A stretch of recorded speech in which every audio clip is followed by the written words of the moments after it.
오늘이 어버이 주일입니다. 일종의 절기 예배이죠. 절기 설교를 한다는 것이 쉽지가 않습니다. 아까 앞에서 간증한 사람들도 어린이날 매년 듣는 얘기였지만 그렇게 전제를 하잖아요.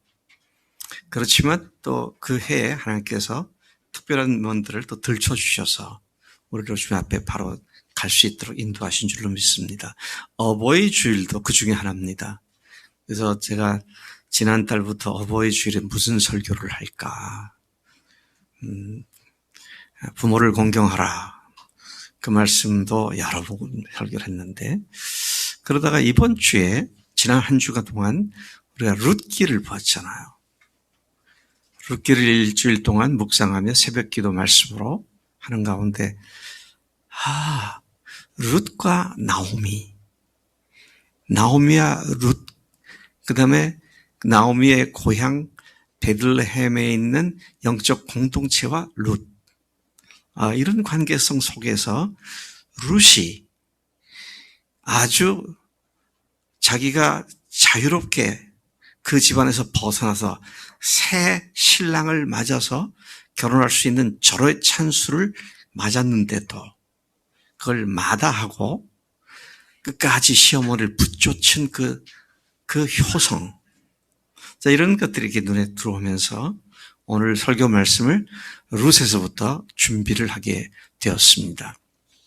낳아주시고 길러주신 육신의 부모님들의 헌신적인 사랑과 또 전심전력하신 사랑을 알고 그런 부모님께 감사를 표하고 또 그런 부모님을 주신 하나님께 감사 예배를 드리는 것이 바로 오늘입니다. 1년 360일 늘 그래야 되겠지만 특별히 잊지 않도록 상기시키는 그런 의미에 오늘 이 예배를 드리고 있는 것이죠. 우리는 누구나 가정으로 태어납니다. 그렇죠? Born to family입니다. 가정으로 태어납니다. 부모님에게서 태어나서 가정 속으로 태어나죠. 근데 놀라운 건 예수님을 주인으로 모시고 하나님을 모신 사람들이 하나님의 가족으로 태어나게 됩니다. 예수 믿고 구원받는다는 얘기는 하나님의 가족 속으로 태어난다 그런 말이죠. 그래서 고린도전서 12장 13절에 23절, 13절 아까도 헷갈렸는데요. 보면은 무슨 말씀이 있냐면 우리가 다 한 성령으로 말미암아 그리스도 안에서 한 몸 속으로 들어왔다. 침례를 받아 한 몸 속으로 들어왔다. 그랬습니다. 영어 성경의 그 표현을 뭐냐면 we are all, 우리 모두는 baptized, 침례를 받았다. All baptized, we are all baptized into body of Christ. 그리스도의 몸 속으로 침례를 받아 들어왔다. 예수님을 믿을 때 우리가 영적인 침례를 받잖아요. 그런데 그때 나 한 사람 하나님의 자녀로 탁 태어나서 나 혼자 딱 존재하는 것이 아니라 하나님의 가족 속으로 태어났다는 것이죠. 그리스도의 몸인 교회 속으로 태어났다는 것입니다. 우리도 육신도요. 혼자 툭 태어나갖고 혼자 있으면 불과 몇 시간 내서 죽을 겁니다. 가정에 태어나니까 그게 부모의 돌봄을 받고 보호를 받고 양육을 받고 교육을 받고 모든 성장을 위한 환경 여건을 거기서 공급받게 되는 거잖아요. 마찬가지로 예수님을 믿고 하나님의 자녀로 태어나는 것은 하나님의 가정인 하늘 가족 이런 교회 속으로 태어나는 것이다. 그래서 교회 속에 있을 때 우리가 정상적으로 건강하게 성장할 수 있음을 의미하기도 하는 것이죠. 우리는 가정에서 태어났고 가정에서 자랐고 또 새로운 가정을 이루어서 또 다른 자녀들을 낳고 그들을 양육하고 또 그들이 성장해서 또 다른 가정을 이루게 됩니다. 이것은 단순한 한 가정의 문제가 아니라 한 가문의 일이기도 하고 한 민족의 일이기도 하고 한 국가의 일이기도 합니다. 그래서 우리나라가 지금 결혼 출산율이 0.7%대까지 떨어졌다. 많은 사람들이 걱정을 하죠. 인구의 급격한 감소로 말미암아 나라가 앞으로 존속할 문제가 되지 않겠느냐. 여러분, 인구가 많으면 그건 부국입니다. 강국이에요. 그래서 중국이 우리보다 훨씬 못하지만 그 많은 인구들이 움직이니까 저게 변하고 있는 거죠. 인구 수는 국력을 의미하기도 합니다. 자, 그런 의미에서 하나님의 자녀들이 가정을 이루어서 하나님의 가족을 계속 이루어 나간다고 하는 것. 이것은 너무도 중요한 일이기 때문에 가정의 중요성을 부인할 사람은 아무도 없습니다. 하나님은 인류를 만드신 창조주이십니다. 네. 하나님은 온 인류를 하나님의 가족으로 만들기 위해 세상을 창조하셨습니다. 그리고 그 속에 인간을 창조하셨고요. 그리고 그 인간들이 하나님의 가족이 될 수 있도록 하나님을 거부한 인간들에게 아들 예수를 보내주셨고 십자가에서 대신 우리들의 죄를 죽게 하셨습니다. 그리고 부활하심으로 말미암아 그분이 하나님으로서 그렇게 하셨음을 증명해 주셔서 우리가 확실히 믿을 수 있는 증거로 부활을 역사 속에 확실하게 제시해 주셨죠.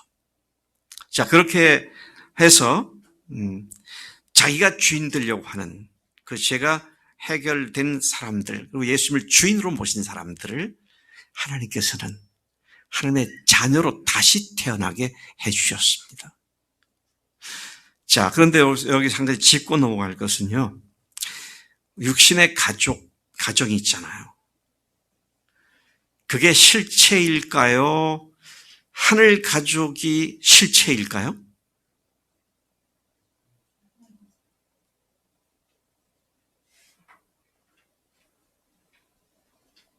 육신의 가족은 하늘 가족의 그림자입니다. 모델입니다. 본보기예요. 제가 이런 얘기를 하니까 자꾸만 제가 하는 말하고 속에서 싸우는 사람들이 많아요. 이거 그냥 기분 내킨들 막 내뱉는 얘기 아닙니다. 그러니까 몇십 년을 고민하는 얘기예요. 한번 봅시다. 강선을 형제한테 물어볼게요. 가정을 언제 이루셨어요? 몇 년 전에 이루셨어요? 25년. 네. 앞으로 가지껏 하여튼 최대한 길게 생각하면 그 가정이 몇 년 정도 존속할 것 같습니까? 네? 30년? 30년 좀 더 갈 것 같은데? 50년 합시다. 50년 하면 85년이잖아요. 그럼 100세가 넘겠죠. 너무 많이 잡았나? 무슨 말을 하고 있는 건 제가요? 아무리 가정이 좋아도요, 그 존속기간이 몇십 년밖에 안 됩니다. 그게 실체라고요? No. 하나님의 가족은 영원합니다. 그 영원한 실체를 위해서 육신의 가정을 허락하고 있는 거거든요. 그 가정 속에서 하나님을 배워가지고 믿음의 부모들이 자녀들을 하나님을 가르쳐서 하나님을 믿게 해서 그들이 하나님의 가족으로 태어나게 하는 겁니다. 우리는요, 눈에 보이는 것만을 전부로 생각하고 살아왔기 때문에 이런 하나님의 비밀을 얘기하면 나하고는 거리가 먼 것처럼 생각하는 경우가 많이 있어요. 안 멉니다. 거리가 안 멀어요. 저요, 결혼 생활 48년 했습니다. 그래서 언제 하나님께서 우리 결혼을 끝내게 하실지 잘 모르지만, 글쎄요, 앞으로 뭐 길게 잡아봐야 20년? 지금까지 산 날보다 살 날이 3분의 1도 안 돼요. 그게 전부라고요? 아니요. 이 세상은 영원한 하나님 나라에 하나님과 완전히 하나가 되는 그 영원한 나라를 위해서 준비하고 그것을 들어가기 위한 과정이지, 여기에서 끝나는 것이 인생이 아니다 하는 것이죠. 여러분, 인생이 여기서 끝나는 거 아니라는 건 믿으시죠? 그러면 영원히 사는데 어떤 상태로 사는 겁니까? 하나님의 가족으로 사는 겁니다. 예수님과 성부 하나님과 성자 예수님과 성령 하나님이 하나이신 것처럼 우리가 그 하나님 속으로 들어가서 하나님의 가족이 되어서 영원히 살게 되는 거죠. 여러분, 이건 믿음으로 아멘으로 받아들이고 살면 제가 분명히 선포하는데요, 하나님께서 여러분들의 삶을 가장 의미 있는 삶을 살게 하실 줄로 믿습니다. 우리 차재광 형제가 그런 얘기를 하더라고요. 내가 맨날 이렇게 봉급 생활하면서 야근도 하고 뭐 이렇게 하는데 좀 정말로 의미 있고 가치 있는 삶을 살고 싶다고. 할렐루야. 예수님 안에 있는 겁니다. 왜? 영혼을 위해 사는 거니까. 그런데 사람들은 가정 지상주의를 많이 부르짖더라고요. 좀 안 된 얘기지만, 좀 안 된 얘기입니다만은 강자매, 정자매, 강형제하고 하늘나라 가서 부부 생활할 것 같아? 아니에요. 거기는 시집장가 가는 거 없다 그랬어요. 거기에 가는 한 과정이죠, 지금. 근데 그 과정이 그냥 아무렇게 생각하지 않아 하나님께서 아들 예수님을 보내주셔서 그 하나님의 나라에 들어갈 수 없는 죄인들인 우리를 위해서 십자가에서 그 죄를 다 해결해 주셨고, 그리고 부활하심으로 말미암아 그분이 하나님으로서 그렇게 하시다는 것을 분명하게 증명해 주셨기 때문에 우리의 장래, 미래에 대한 하나님의 말씀은 전혀 잘못된 것이었고 분명한 하나님의 약속이고 진리라는 사실을 우리가 확실하게 믿을 수 있는 것이죠. 우리는 다시 말씀드립니다. 부모를 통해 가정에 태어나고요, 예수님을 통해 하나님의 가족으로 태어납니다. 가정을 통해 우리의 몸과 인격이 형성하고 성장되고, 교회를 통해 우리의 영이 하나님과 사람들과의 사랑 관계가 성장을 하게 됩니다. 따라서 육신의 가정에서 예수님을 믿게 되고, 영적인 부모가 영적으로 자녀들을 그렇게 훈련시키고 인도해주고, 또 교회를 통해 주님을 닮아가는 영적 성장을 이루는 것은 근본적인 하나님의 계획이며 뜻이었다라는 사실을 우리가 보게 되는 것이죠. 그런 점에서 육신의 부모는 자녀들의 영적 리더입니다. 부모된 사람들은 누구나 자녀들의 영적 지도자다는 것이죠. 교회와 함께 삶의 본을 통해서, 그리고 생명의 말씀을 통해 자녀들을 양육하여 하나님의 자녀로 태어나고 성장하도록 희생적으로 돕는 영적 리더가 바로 부모들이다라는 것입니다. 오늘 본문 말씀인 룻기에서 이러한 이상적인 영적 모델을 배울 수 있습니다. 영적 부모의 모델을 배울 수가 있습니다. 여러분, 참 이상한 일입니다. 나오미가 룻을 낳았습니까? 아니잖아요. 아들의 부인으로서 며느리를 맞아들였는데 이건 친부모보다 더 끈끈하고 강력한 사랑 관계를 맺게 되더라고요. 나이가 든 시어머니 버리고 청상과부잖아요. 아주 새파랗게 젊은 여자 아닙니까? 예? 근데 그 시어머니가 알아서 이제 너 시집 가라. 나하고 같이 가봐야 너 나한테 해서 자식이 태어난다 한들 뭐 10년, 20년, 30년 걸려갖고 기다릴 것도 아니고 그냥 가라. 그러면 그 정도면요, 웬만한 여자 같았으면 표정 관리하기에 급급했을 거예요. 좋다고 웃을 수도 없고 속은 좋은데 이제 시어머니가 나를 놔주니까 얼마나 좋겠어요. 그런데 안 가겠다고. 그냥 한 번 해본 소리가 아니고 두 번, 세 번을 얘기해도 안 가겠다고. 어머니가 함께 살겠다고. 이런 효성이 어디 있어요? 저도 아들, 딸들이 있지만 저하고 사는 놈들은 아무도 없어, 지금. 다 지들 사역하느라 가 있지. 근데 이 이방 여인이, 예? 이스라엘 사람도 아니에요. 모압 여인, 이방 여인이 어머니한테서 믿음을 배워가지고는 이 어머니하고 내가 가는 곳에 나도 가고 어머니가 죽는 곳에 나도 죽겠다고. 이런 효성을 발휘할 수 있던 근원이 뭐냐. 이걸 오늘 본문 말씀에서 묵상해야 할 소중한 이야기인 것이죠. 남편이 죽자 시어머니를 쫓아 하나님의 백성들이 사는 시댁 고향으로 들어와서 그곳 이스라엘에서 정착한 룻에 대한 이 이야기는 시어머니나 룻이나 훗날 남편이 된 보아스나 모두가 다 아름다운 사랑을 받으며 살아간 목가적인 영적 교훈을 우리에게 주는 말씀이 룻기입니다. 그래서 가장 뭐랄까요, 무리수가 없고 아름다운 가족의 관계를 본다고 하면 룻기를 보는 것이 제일 적합하다, 그런 생각을 하게 됩니다. 오늘도 우리가 이것의 일부분을 묵상하겠지만, 그러나 사실은 제가 1장 12절부터 18절까지 읽었지만 4장 끝까지 제가 설교할 겁니다. 겁나죠? 룻기 전체를 설교하니까. 걱정하지 마세요. 전체가 4장밖에 안 되는데요. 예, 얼마든지 커버가 됩니다. 자, 이제 12절 우리가 읽었잖아요. 12절에 보면 내 딸들아 되돌아가라, 그렇게 말하고 있습니다. 내 딸들아, 이 두 며느리에게 돌아가라고 말하는 것입니다.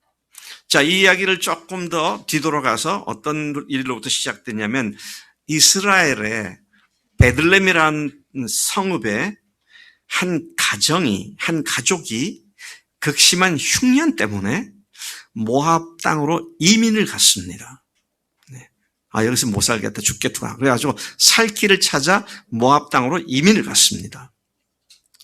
근데 갈 때 가장인 엘리멜렉, 또 부인인 나오미, 두 아들 말론과 기련, 네 식구가 갔습니다. 근데 말론과 기련이 그것으로 간 지 얼마 안 돼서 장가를 갔습니다. 모압 여인. 그래서 며느리 둘을 얻었는데, 하나는 오르바, 또 하나는 룻이었습니다. 두 젊은 여자들을 이제 며느리를 받아준 거죠. 근데 여러분, 여기서 우리가 생각해야 할 거는요, 이 며느리들이 나이가 몇 살쯤 됐을까? 몇 살쯤 됐을 것 같아요?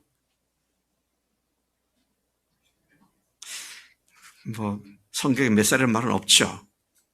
젊은 여인, 그렇게만 되어 있습니다만은.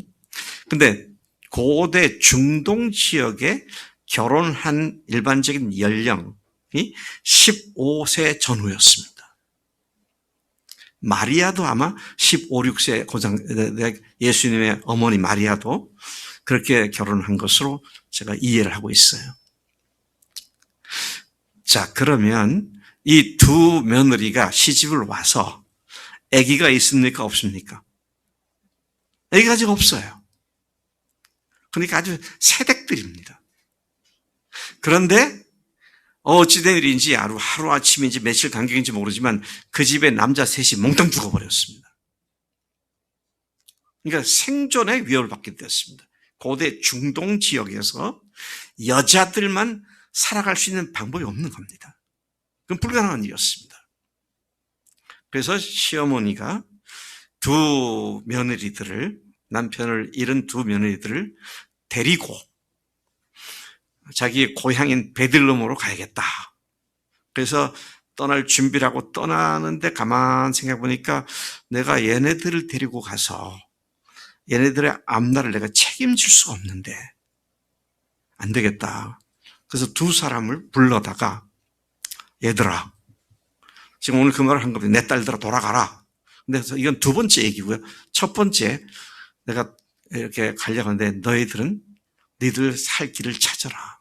네 고향과 내 친정집으로 돌아가서 거기에서 새로 사람을 만나서 팔자를 고쳐라. 이제 이런 얘기를 한 것이죠. 자, 베들레헴으로 돌아가기에 앞서서 이제 출발하기에 앞서서 이제 이런 결심을 했고 그렇게 권면을 한 것이죠. 자신의 앞날을 아주 약삭빠르게 계산한 며느리였다면 이 말이 너무 고마웠을 거예요. 네? 그들은 시어머니가 돌아가는 말을 했을 때에 안 가겠다고, 어머니를 쫓아가겠다고. 고민자 장모님, 이런 며느리 만나면 얼마나 좋겠어요. 세상에 이런 며느리가 고대 중동 지역에, 참 이건 좀 상식적으로 잘 이해가 안 되는 그 상황에 보면 그런 이야기거든요. 그 두 며느리 모두가 시어머니의 권면을 듣지 않고 계속 어머니를 따르겠다고 그렇게 반응을 했습니다. 그러니까 이에 그 시어머니인 나오미는 자신을 따라간들 너희들 아무 소망이 없어. 내가 예를 들어서 오늘 밤에 임신을 했다 치자. 그래서 그러면 낳아가지고 그 녀석들이 자라가지고 그러면 한 16년, 17년, 남자들은 조금 더 늦은 나이에 결혼했으니까 뭐 하여튼 17년 정도 기다렸다가 너희들이 그때면 너희들은 다 늙어. 그러니 지금 돌아가. 이제 이런 설득 작전을 한 것이죠. 아마 이 15, 16세면은요, 지성이도 벌써 20 넘었지. 21? 네. 지성이보다도 대여섯 살 어려. 그때 시어머니와 같이 늙어 죽겠다고, 가겠다고 그러는 거예요. 이거 기가 막힌 얘기 아닙니까? 이거 맨정신으로 하신 얘기 아니잖아요. 근데 뭐가 그들로 하여금 그렇게 했느냐는 거예요. 자, 그래서 뭐라고 말하냐, 13절에 보니까요. 어찌 남편 없이 지내겠다고 결심하겠느냐. 너희들 결혼하지 않고 어떻게 끝까지 살겠다고 하는 그런 결심하느냐 그 말이죠. 내 딸들아 그렇지 아니하니라. 앞날이 구말리 같은 너희들이 어찌 남편 없이 그 긴 세월을 혼자 살겠다고 하는 거냐. 그럴 수는 없는 일이다. 이렇게 강권을 하죠. 두 번에 걸친 시어머니의 강권함에 오르바라고 하는 며느리는 울며 나오미에게 입 맞추고 자기 친정이 있는 고향으로 돌아갔습니다. 둘 중에 하나가 드디어 돌아갔습니다. 14절에 이렇게 되어 있죠. 그들이 소리를 높여 다시 울더니 오르바는 그의 시어머니에게 입 맞추되 룻은 그를 붙쫓았더라. 그렇게 말을 합니다. 그러자 나오미는 남아있는 룻에게도 15절에 다시 또 설득을 합니다. 보라, 네 동설은 그의 백성과 그의 신들에게로 돌아가나니 너도 너의 동설을 따라 돌아가라. 자, 이것이 오늘 우리가 읽었던 본문 앞부분에 나오는 얘기들이잖아요. 15절까지 나온 말씀입니다. 그러나 이 말을 다시 세 번째 강권을 함을 받은 룻의 결심은 확고했습니다. 룻은 결코 시어머니를 떠나지 않겠다고 자신의 확고한 뜻을 분명하게 밝혔습니다. 그게 16절부터 18절까지 말씀이죠. 룻이 이르되 내게 어머니를 떠나며 어머니를 따르지 말고 돌아가라고 강권하지 마옵소서. 어머니께서 가시는 곳에 나도 가고 어머니께서 머무시는 곳에서 나도 머물겠나이다. 어머니의 백성이 나의 백성이 되고 어머니의 하나님이 나의 하나님이 되시리니 어머니께서 죽으시는 곳에서 나도 죽어 거기 묻힐 것이라. 만일 내가 죽는 일 외에 어머니를 떠나면 여호와께서 내게 벌을 내리시고 더 내리시기를 원하나이다 하는지라. 자, 이 말을 듣고 나니까 18절에 나오미가 룻이 자기와 함께 가기로 굳게 결심을 보고 그에게 더 이상 권하지 않았다. 그렇게 이야기가 맞춰지죠. 네. 12절에서 한 며느리 오르바는 큰 소리를 울다가 자기 고향으로 돌아갔으나 룻은 시어머니에게 입맞추되 오르바는 그렇게 입맞추고 돌아가는데 룻은 그를 붙쫓았다. 14절에 그렇게 말하고 있죠. 붙쫓다라는 말은 우리가 오늘날 별로 잘 안 쓰는 용어죠. 동사인데요. 붙쫓다라고 할 때는 우리 한글 사전에서 의미가 뭐냐면 존경하거나 섬기며 따르다. 존경하거나 섬겨 따르다. 붙따르다. 또는 더 달라붙다. 그렇게 우리말로 사전에 표현이 되어 있어요. 영어 성경을 보니까요. 그 붙잡다를 어떻게 번역했냐면 cling to, 몸에 쫙 달라붙다. cling tightly to, 아주 타이트하게 바짝 달라붙다. 그런 표현도 되어 있더라고요. 그래서 이런 내용들을 정리해 보면 존경하며 사랑하는 마음, 섬기는 마음으로 아주 바싹 가까이에 따르다. 그런 의미가 붙잡다입니다. 우리 요즘 사람들 하는 말은 껌딱지같이 딱 달라붙었다. 그런 말이 여기 해당되는 말이 되겠죠.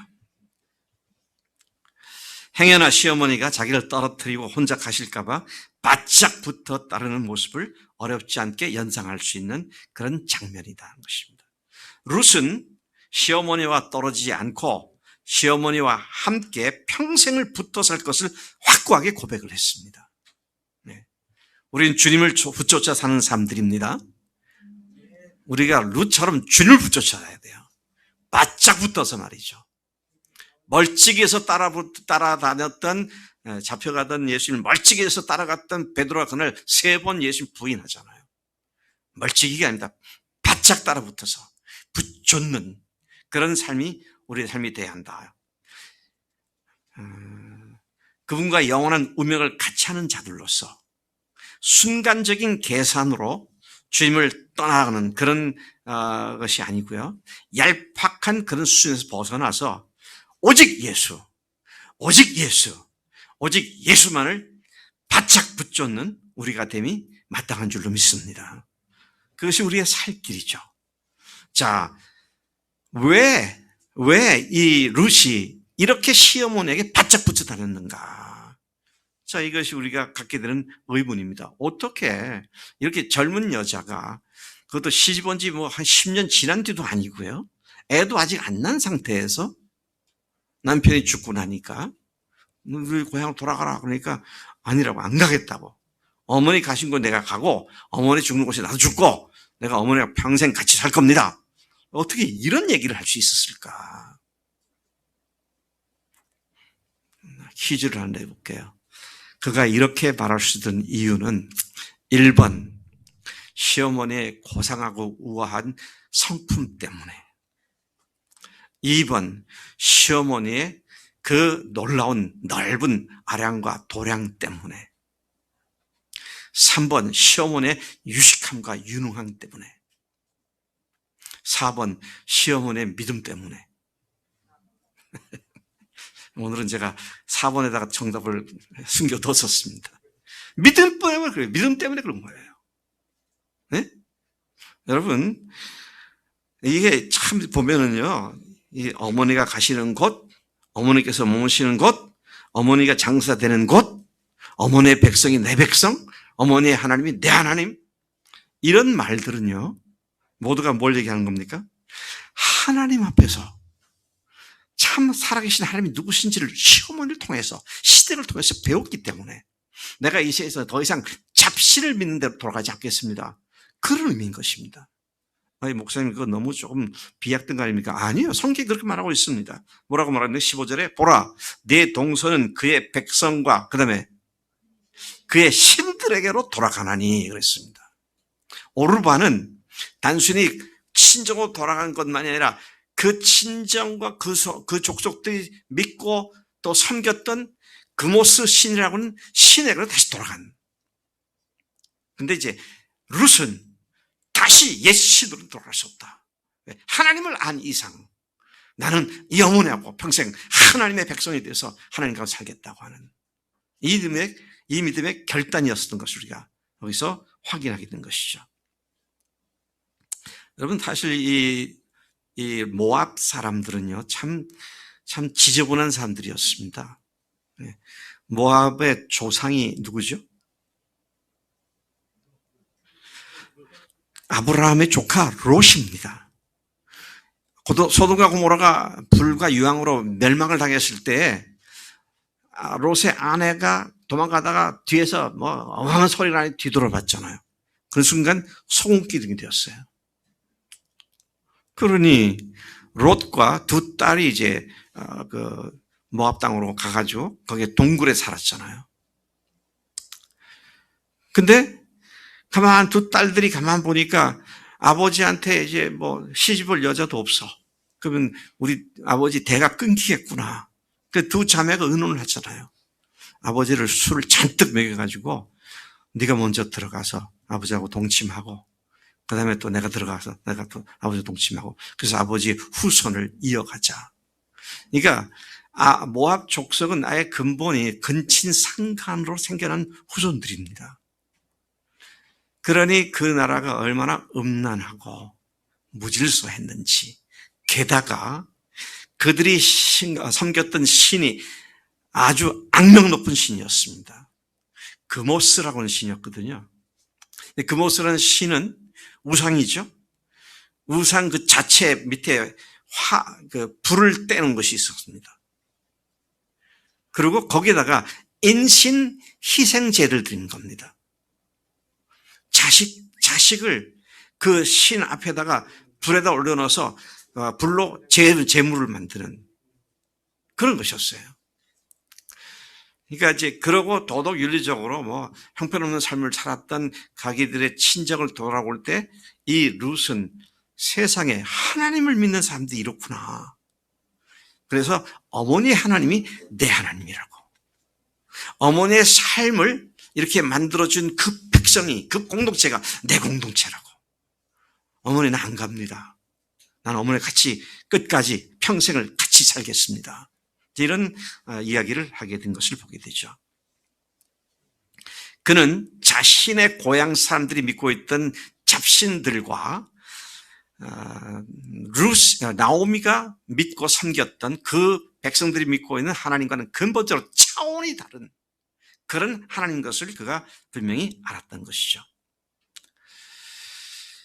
그는 하나님을 알고 믿고 그분의 인도하심을 받는 삶이 복된 삶임을 알았기 때문에 결코 그 삶을 포기하지 않겠다는 선언을 한 것이다.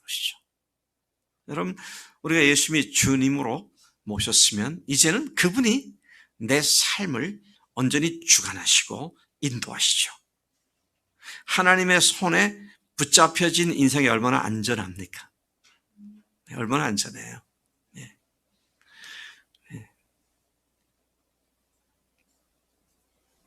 최가나 집사님, 섬마을 사업을 열심히 하시는데요. 앞으로 5년은 뭐 틀림없이 여기서 있으면서 돈을 많이 벌 거다. 그런 확신이 있으세요? 뭐 엊그제 주차장 비용 내라고 엄청 엉터리로 막 높이 불렀다며요. 우리가 뭐 1년 뒤를 어떻게 알 거며 3년 뒤를 어떻게 알겠어요. 근데 아는 분이 한 분 계시잖아요. 누구예요? 하나님이 전지하신 하나님이니까. 알아도요, 어떻게 할 수 있는 방법이 없으면 그건 의미가 없어요. 근데 그분 다 하실 수 있잖아요. 전능하신 하나님이시니까. 근데 그분이 나의 하나님이시고 나의 주님이십니다. 뭐가 걱정해? 걱정할 게 아무것도 없죠. 이 나오미로부터 룻이 배웠던 하나님, 이 하나님이 참 하나님이었다. 그래서 나오미는 룻에게 아주 놀라운 영적 리더 역할을 행한 시어머니였다는 것을 보게 됩니다. 여러분, 부모가 자녀들에게 해야 할 가장 중요하고 근본적인 이 책임이 뭐냐? 하나님을 알게 하고 믿게 하고 하나님의 자녀가 되게 하는 그것이다. 그것을 보게 되죠. 그렇게 하니까 어떻게 됩니까? 그렇게 부모로서 그 일을 하니까 그러한 하나님의 사랑과 존재를 알고 믿게 된 룻이 시어머니하고는 피 한 방울 안 생겼잖아요. 그런데 친어머니보다 더 철저히 그렇게 효성을 발휘하기 시작하죠. 그래서 자녀들이 부모에게 참된 효도를 할 수 있는 출발점이 뭐냐 하면 그 사람이 아주 괜찮고 도덕적으로 아니고요. 믿음으로부터 시작을 합니다. 하나님을 두려워할 줄 알고 하나님을 의지할 줄 아는 믿음으로부터 부모에 대한 참된 효성이 시작되는 것이다. 그래서 여러분, 아직도 예수 믿지 않는 부모님들이 계시다면 그분들에게 할 수 있는 최고의 효도가 뭡니까? 예수님을 믿게 하셔서 우리가 함께 영원한 천국 백성이 되도록 섬기는 것. 또 부모님들, 자녀들에게 줄 수 있는 최대 유산이 뭘까요? 아파트 아닙니다. 믿음입니다. 네. 아파트는요, 있다가 없어지는 거지만 믿음은 없는 것도 생기게 만드는 것이 믿음이에요. 그렇게 믿으시죠? 네. 그러니까 지금 뭐가 있고 없고 그게 중요한 거 아닙니다. 정말 주님을 제대로 믿고 의지하고 살아가는가 하는 것이죠. 자, 또 다른 측면에서 보면요, 이스라엘 백성으로 들어왔잖아요, 지금. 룻이 나오미와 함께 자기로서는 낯설고 물설고 서투른 그런 다른 나라로 왔잖아요. 근데요, 오자마자 그가 만나는 사람마다 하나님의 이름으로 그를 축복을 하는 겁니다. 여호와께서 당신에게 은혜를 베푸시기를 구한다.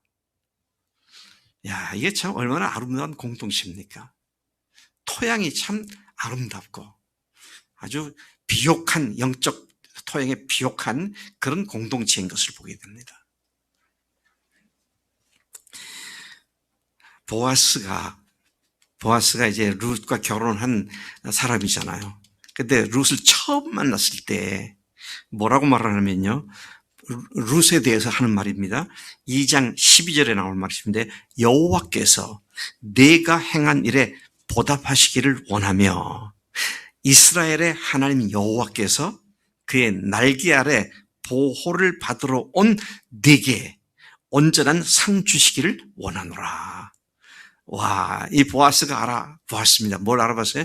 룻이 하나님의 날개 아래 보호함을 받기 위해서 왔다는 걸 알아봤습니다. 그리고 그가 모압 땅에 있을 때부터 자기 가족, 시부모와 또 자 남편에게 했던 그 모든 것들을 이미 다 알고 있었어요. 그래서 제가 새벽 예배 때 약간 뭐라 그러죠? 아재 개그를 했잖아요. 보아스가 뭐라고 말합니까? 네가 그렇게 한 걸 내가 다 보았어. 그래서 보았어. 말 없는 발이 천리를 간다고요. 그런 얘기가 이미 보아스에게 들렸고, 보아스가 그에 대한 이해가 뭡니까? 하나님의 날개 보호 아래 보호받게서 온다. 그렇게 말하지 않습니까? 또한 보아스가 룻의 남편이 되기로 결정을 하죠. 재판석에 앉아가지고 성문 앞에서 자기보다 먼저, 아까 얘기했잖아요. 그때 그 사람들은 형이 죽으면 동생이 형수를 자기 안대로 맡고, 또 그 다음에 죽으면 또 다음 동생이 맡고, 그 계혼이라고 그러죠. 제너레이션을 이어가는 그런 그 계혼인데, 근데 누굽니까? 보아스가 그 집 문중, 누구죠? 룻의 시댁의 문중 사람인 것이었습니다. 근데 그보다 먼저 우선순위가 먼저 앞에 있는 사람이 하나 있었거든요. 그래서 보아스가 그 사람에게 성문 앞에서 이제 재판하는 자리에서, 네가 이 엘리멜렉, 그 집의 모든 재산을 다, 물러받아라. 그걸 물러받는 사람을 고엘이라고 그러거든요. 고엘. 네가 고엘이 되라. 이 사람이 가만히 듣더니, 그래, 좋다 하겠다.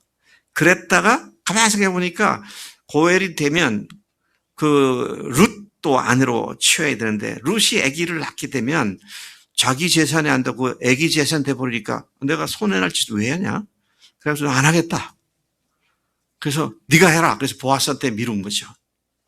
그럼 좋다. 그럼 내가 하겠다. 그렇게 했고, 신발을, 누구죠? 보아스 앞에 있던 사람이 신발을 벗어서 던졌습니다. 그 말은 내가 안 한다는 확실한 표식을 했었다. 그러니까 보아스가 그러면 내가 하겠다. 그래서 10명의 장로들과 거기에 있던 백성들이 증인이 돼가지고요. 이제는 그러면 룻의 남편은 보아스가 되는 거다. 이제 그런 증인이 되었죠. 자, 그런데 그 판결을 하면서 성문 앞에 앉아있던 모든 백성들과 10명의 장로들이 축복의 노래를 합니다. 새로 막 부부가 될 사람들에 대해서 4장 12절부터 13절에 이렇게 축복을 합니다. 여호와께서 내 집에 들어가는 여인으로 이스라엘의 집을 세운 라헬과 레아 두 사람과 같게 하시고 내가 에브랏에서 유력하고 베들레헴에서 유명하게 하시기를 원하며 여호와께서 이 젊은 여자로 말미암아 네게 상속자를 주사 네 집이 다말이 유다에게 낳아준 베레스의 집과 같게 하시기를 원하노라. 와, 놀라운 축복을 합니다. 또 그다음에 룻이 보아스의 아들을 낳았어요. 결혼해가지고 아들을 낳았습니다. 그러니까 이번에는요, 동네 여자들이 몰려와가지고 축복의 찬송을 부릅니다. 세상에 이런 공동체가 어디 있어요? 동네 여자들이 몰려와가지고요. 14, 15절이면 알고 있죠? 여인들이 나오미에게 이르되 찬송할지로다. 여호와께서 오늘 네게 기업 물을 자가 없게 하지 아니하셨도다. 이 아이의 이름이 이스라엘 중에 유명하게 되기를 원하노라. 이는 내 생명의 회복자이며 내 노년의 복량자라. 곧 너를 사랑하며 7 아들보다 귀한 내 며느리가 낳은 자로다. 와, 얼마나 기뻐하고 축하하고 축복하는 이런 공동체, 토양이 있는 이스라엘 백성들.